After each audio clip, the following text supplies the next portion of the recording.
What's going on, everyone, and welcome to HTF Bets.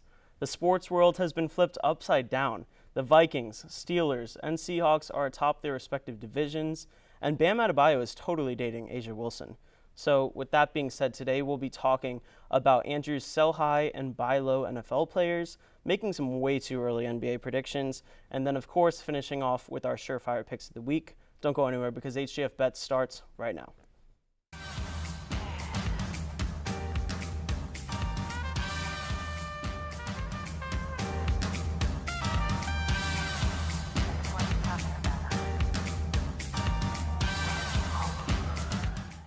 And welcome back, guys. Thank you. To my right, as always, is Tyler Brownrigg. To my left is Logan Bancroft making his on-air debut. But then we also have Andrew Gregg, and he's going to be telling us about his sell high and buy low candidates for this week of the NFL season. Andrew, let's get right into that. Yeah, so for my sell high picks of the week, I have first starting off with Saquon Barkley. I think that he's the definition of sell high. He's currently the RB1, which a lot of people may be asking, why would you sell the RB1? Well, if you are, so fantasy football is completely situational. I think that like if you have maybe a RB3 currently as your RB2, then Saquon Barkley, you should keep him because he is the RB1 and averaging so many points, like almost like 30 points a game. He's currently averaging 28 points per game. But the fact that he is such a good running back makes him so valuable on the trade block. And I think that if you need a wide receiver, if you're lacking in your wide receiver too, and you need somebody to step up for you, Saquon Barkley yields so many assets at this point. I think that he's also, I don't think what he's doing is sustainable. 28 points per game is crazy for anyone in fantasy, and I don't think anybody came into this season thinking that Saquon was going to be even close to the RB1 going in like maybe the third or fourth round of, maybe not that low, but like pretty low in most drafts relative to in some other years. So the fact that he is this high up so quickly, and the fact that he has Jalen Hurts, a running quarterback, as his quarterback right now will take away touches from him. I don't think it's sustainable, and I think that if you can, he should be on your sell high list. Okay. Can't really disagree with that too much. Saquon Barkley is currently projected on ESPN to finish the season with over 1,900 rushing yards. So I kind of agree with your pick because I just don't think that'll happen. He does currently lead the league in rushing yards and has a total of 5 touchdowns.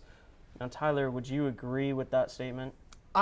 I think it's just, for me, it's really hard to trade the RB1 if you have it, because the number one correlation to winning your fantasy championship is if you have the RB1. That dramatically increases your chances of winning. Now, there are times where you're someone who has the RB1 and you're one of the worst teams in the league. That was me a few years ago in 2019. I had CMC when he went 1,000, and I should have traded him because my team was terrible.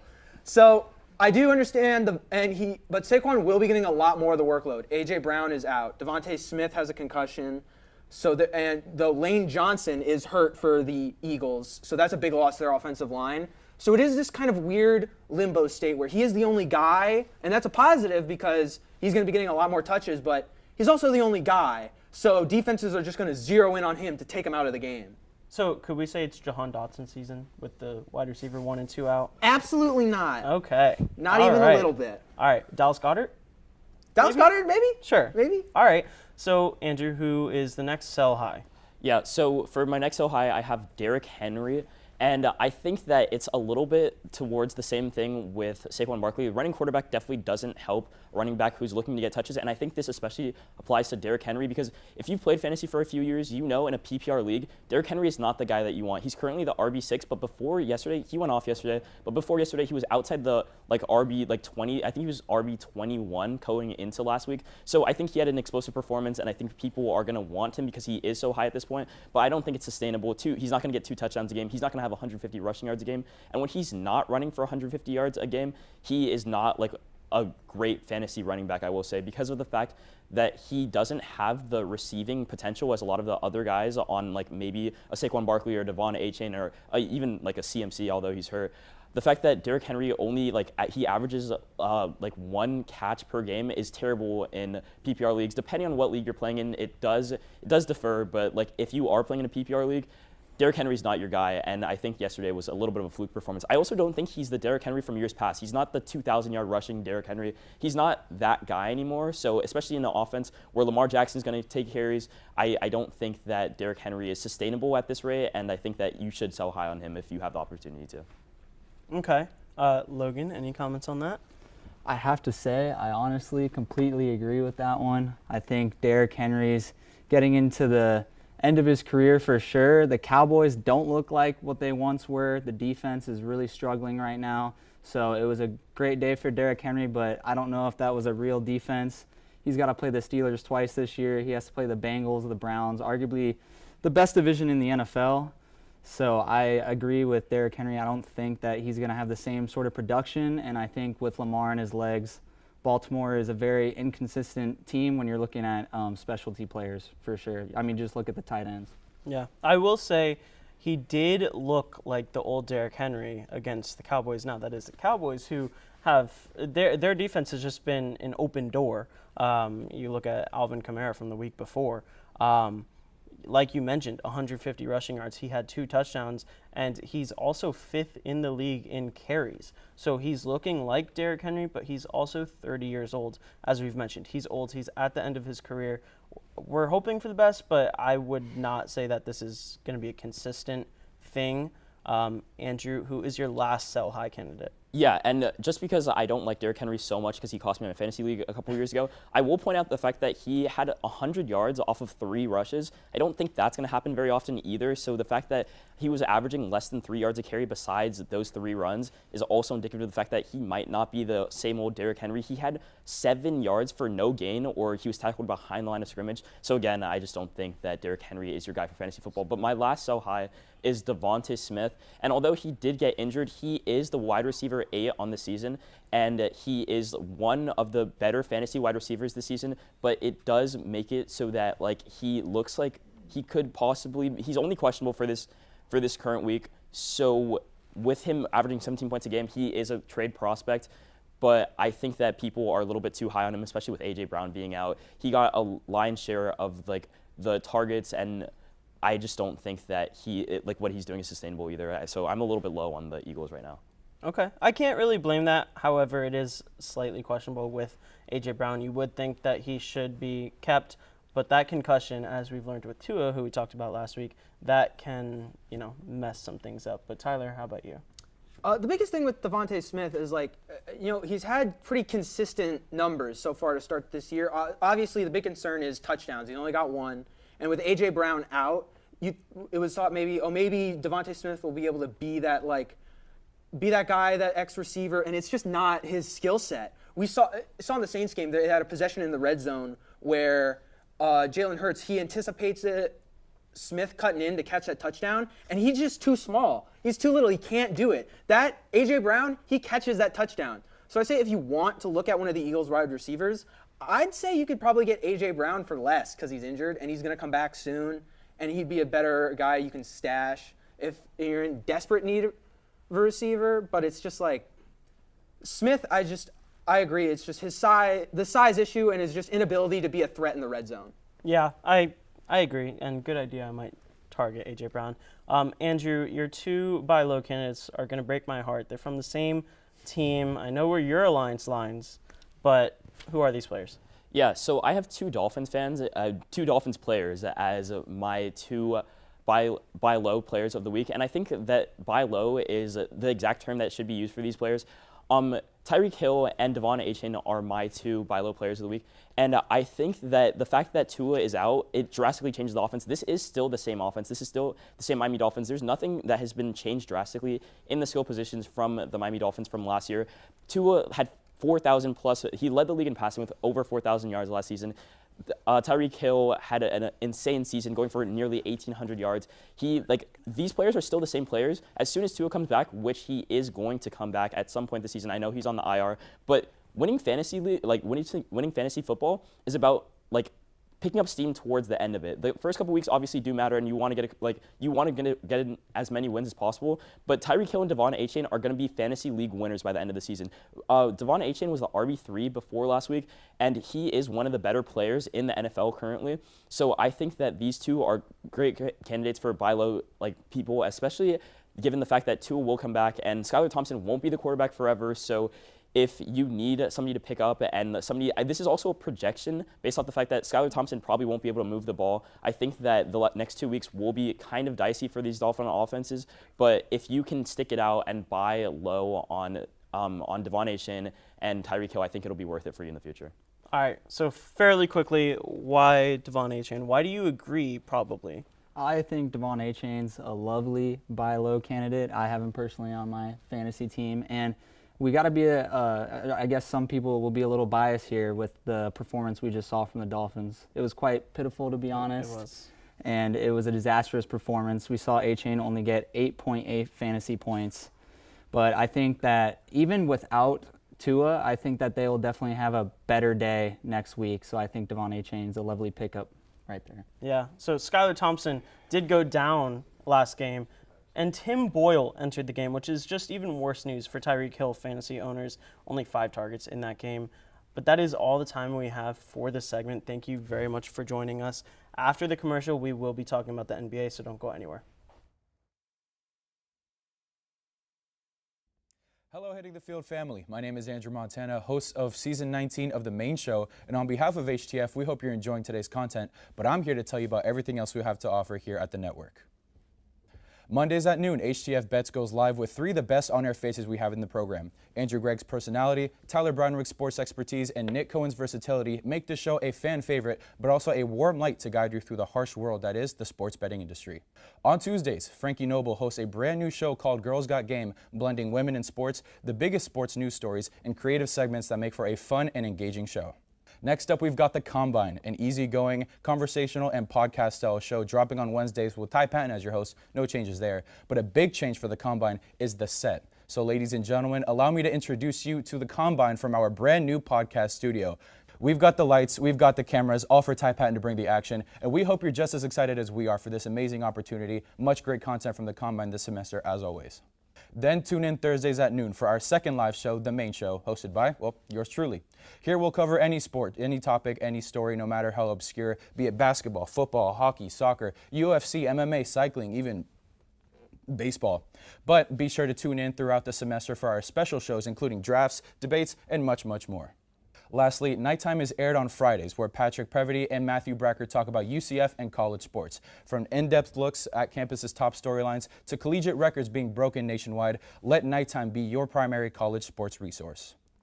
And outside of our 5-show roster, be sure to tune into our other content, such as the Studio Days vlog run by Vlog King Nick Cohen, breaking news graphics on our Instagram page, and much more. As well, make sure you're subscribed to Hitting the Field Network on YouTube, as well as following us on Instagram, TikTok, Facebook, and X. But as for me, I've been Andrew Montana. Thank you so much for watching, and back to your regularly scheduled programming. And welcome back. Thanks for joining us. Yeah, no problem. Good job, by the way. And we are talking about the NBA in this segment, and we're joined by Diego. How are you doing?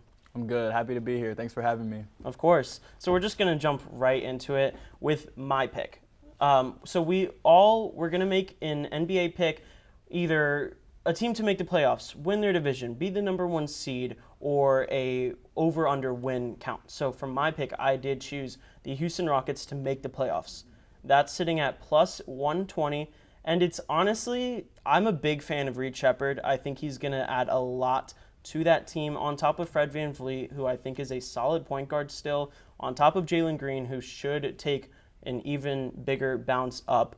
Dylan Brooks is there. Jabari Smith is pretty nice, and Alperen Sengun. I mean, we've all been saying it. He's baby Jokic, but not even baby anymore, because We've all been saying that? I think a lot of us have. That's first I've heard of it. No way. I've never heard that. Well, he was mostly injured last year, so he wasn't really talked about. I've heard it quite a bit. They also have Amen Thompson and Steven Adams, who I think is pretty solid, and Cam Whitmore. So this team is very young.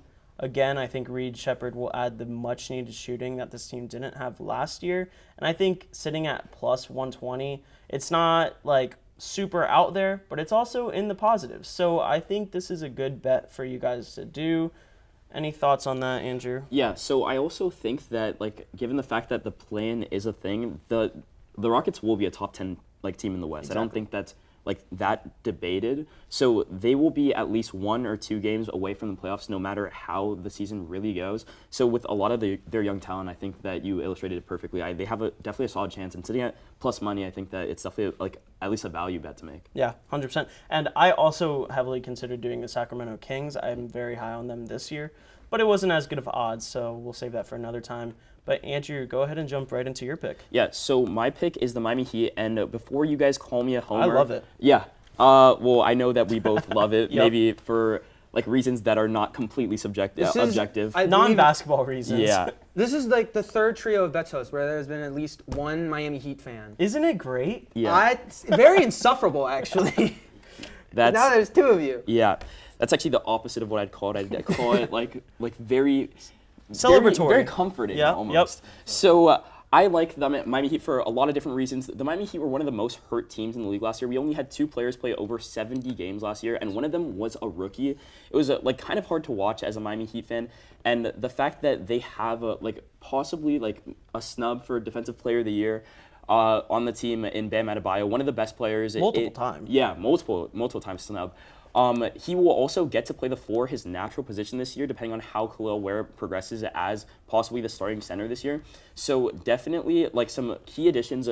I think Khalil Ware was also a steal in last year's draft class. We found Tyler Hero a few years back, and Bam Adebayo as well, and they've both progressed to be very good players. Heat culture is something that is continuing to build. It's real. My pick officially is the Miami Heat to win the Southeast Division, which is sitting at plus 180, and I think that's great odds just based off the fact that the only team they're really competing against in this division is the Orlando Magic, who had a great season last year, but I just don't know if it's completely sustainable.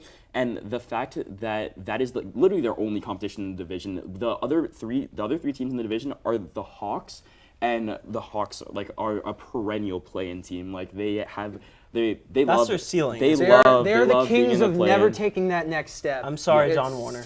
And then the Hornets are sitting at plus 5,500 to win that division. Sounds like easy money to me. Yeah, right? And then there's also the Wizards at plus 40,000. I don't think any of those are even close to being contenders for this division. So it kind of makes it a 2-team race where it will probably end up being between the Heat and the Orlando Magic. And I just think that the Heat have the edge in that despite all of our injuries and whatever last season was for the Miami Heat, we still finished 10 games over 500, and we still have a solid team. So we, as a Miami Heat fan, but I personally think it's great value, and I think that it's a solid pick, especially at plus 180. I don't think the Magic should be favored that heavily. No, I love all the Khalil Ware love, and we also have Kevin Love. Diego, so we did mention the Orlando Magic. Sir. Tell us about them. So I have the Orlando Magic to go over on 48.5 wins. It's sitting at plus 110 right now, and I just love everything about the Orlando Magic. And literally, they have Paulo Banchero right now. They got Franz Wagner. Both of them, I think, are going to take huge steps. They got a taste of what success was last year, obviously making it to the playoffs. They did lose in 7 to the Cleveland Cavaliers, but Paulo Banchero in that series, he had 27 points, 8.6 rebounds, 4 assists, and he averaged a steal as well. He absolutely dominated. And that team also is just really complete now. They got a lot of continuity. They got a lot of guys coming back. Jalen Suggs also was a first-team all-defensive player. They also added Kentavious Caldwell-Pope in free agency. One of their big problems was shooting, and Kentavious Caldwell-Pope can shoot the ball at a high clip, as well as Tristan da Silva, who they got in the first round of the draft last year. So I'm very excited to see them. Also, Wendell Carter is coming back. He also shot the ball at a high clip from the three-point range last year. So I think there's a lot to look forward to for the Magic. Yeah, I will say if there's one player from our division that I would love to see on the Heat, it's probably Jalen Suggs. Yeah. He screams Heat culture. I'm just going to say that. Yeah. He's a really good player. Andrew. So I have like a couple of thoughts on this just because it is directly coinciding to my pick. I think that it's an interesting pick, and I think that like the Orlando Magic will be a good team this year, but there were only 2 teams in the East that got over 50 wins last season, obviously the Celtics and then the New York Knicks. 50 wins is a pretty high mark, and the fact that the odds are like a little bit, like obviously the line isn't exactly 50 wins, but I think that the odds are a little pricey on this to take the Orlando Magic win total. I just think it could go either way. The Magic won 48 games last year. Yeah. So it's like you're expecting them to win one more game, which a team that I think people were saying, oh, the Magic are a bit ahead of schedule last year. This is the year they were supposed to take that leap.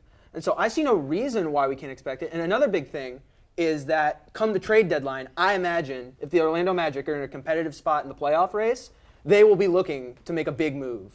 Because they have the cap space and the assets. The only thing is, for season total bets, there's one thing that can derail the whole season, which is injuries, and they are pretty they happen pretty consistently. So if they happen to lose a couple games that are they just don't expect to because of injuries, I think that this line gets a little skewed, but I don't know. I think it's definitely a solid line, especially given the fact that they won 48 games last season. It's just so hard to win 50 games in the NBA, and obviously only 2 teams in the East did it last year. And the East is not that great, but it's also kind of stacked. But it's competitive. It's very top heavy. Yeah, it's very top heavy, and the teams in the middle of the East are very competitive. All of them, maybe 3 through 6 are all kind of in the same range of team. So I don't know, 48 wins, 48 and a half is a little pricey, but I don't hate it. And we need to keep in mind that there's 82 games in the regular season. But I don't think it's an awful pick, Diego. I kind of like it as a Heat fan. Ugh. But Tyler, I think we all knew who you would pick, no matter what the bet would be. But this one's a little bit out there, I think. Listen, if I had to hear you guys talk about the Heat for 4 minutes, I get to do this. My pick is that the Minnesota Timberwolves will finish as the #1 seed in the Western Conference. The odds of that are sitting at plus 380, and I like that, to be perfectly honest, because their top 2 competition are the Thunder and the Nuggets, all right? But first, to talk about the Timberwolves. This team had the best defense in the league last year. #1 in defensive rating. Number one in points allowed. Their opponents averaged 106, best in the league. And also, their opponents had the worst field goal shooting percentage at 45%. And another important bit, we're bringing back the same roster more or less from last year. Our biggest loss was Kyle Anderson, who we replaced with Joe Ingles, who is more or less the same player, a bit worse on defense, but has a faster jump shot. So honestly, I'll take that. And the big addition was trading for top 10 pick Rob Dillingham, all right, who in college at Kentucky averaged 15 points per game and shot over 40% from 3, exactly 44%. Now, the biggest issue that we needed to address as an organization was the half-court offense. That was the big struggle. Fast break was great with Ant and Cat and Nas, but when we had Mike Conley needs to bring up the ball and he wasn't on the floor, it was a bit of a struggle. We didn't have a playmaker outside of him. So now that's where we're going to look at both Rob Dillingham and Ant, one of them to take that leap in playmaking ability. It's more likely going to be Ant. He averaged a career-high 5 assists last year. I don't know if he's going to get to the same level as we saw from Devin Booker with the Suns last year, but that is what he's going to need to do. And in terms of their competition, right, they match up really well with the Thunder. In the last 5 games they've played, the Wolves lead 3-2. And the Nuggets, we all know what happened in the postseason last year, beat them in 7. And they lost KCP, another key role player from their championship team. And the Mavs, they lost Derrick Jones Jr., and I know that they beat us in the Western Conference Finals. I don't think they do it again. This team is running it back. This team is ready to win a title. They lost Derrick Jones Jr., bro. Okay, very quickly, Diego, do we think that Tyler's nightmare, Luka Doncic and the Mavericks, have a shot at this #1 seed? He didn't mention them at first. Do we think maybe the Kings, the Lakers, anyone else? It will not be the Lakers. With God as my witness, it will not be the Lakers. I had to throw it out there. I definitely think that there's a chance that the Mavericks could get the #1 seed, but in my opinion, I think the #1 seed is going to be the Oklahoma City Thunder. I think they're way too stacked defensively, and I think at the end of it, defense and I think defense and three-point shooting is going to win you a championship, just like what the Boston Celtics did this year, and I think that's what it'll be this year for the Thunder. Okay, I think that's a very valid rebuttal. That is all the time we have for NBA, so thank you very much, Diego. And then after this, we will be back with our Surefire Picks of the Week. Don't go anywhere. Jack, buddy. Why are you here? I don't really understand why I'm here. I got called a delusional fan. I just don't understand why I'm delusional if I think Kirk Cousins had the best mustache in the league. Well, Jack, buddy, I don't want to be the one to tell you this, but I don't think anybody looks cool in handlebars. But they're back, man. They're back. They're not. They're not. Sometimes you just got to face the hard truth. It's right there in front of you. All these people, they're calling you delusional, but sometimes you got to worry about, am I projecting? Is it me? And in this Let me case, tell you something, bud. It could never be me. Anything I say is factual and truth, and that's why the Vikings are going 16-1 this year. Organization, you have to look at your roster and say, I've had Kirk Thuggins for 6 years. Maybe it's time to move on. There is no moving on from Kirk Thuggins and Justin Jefferson.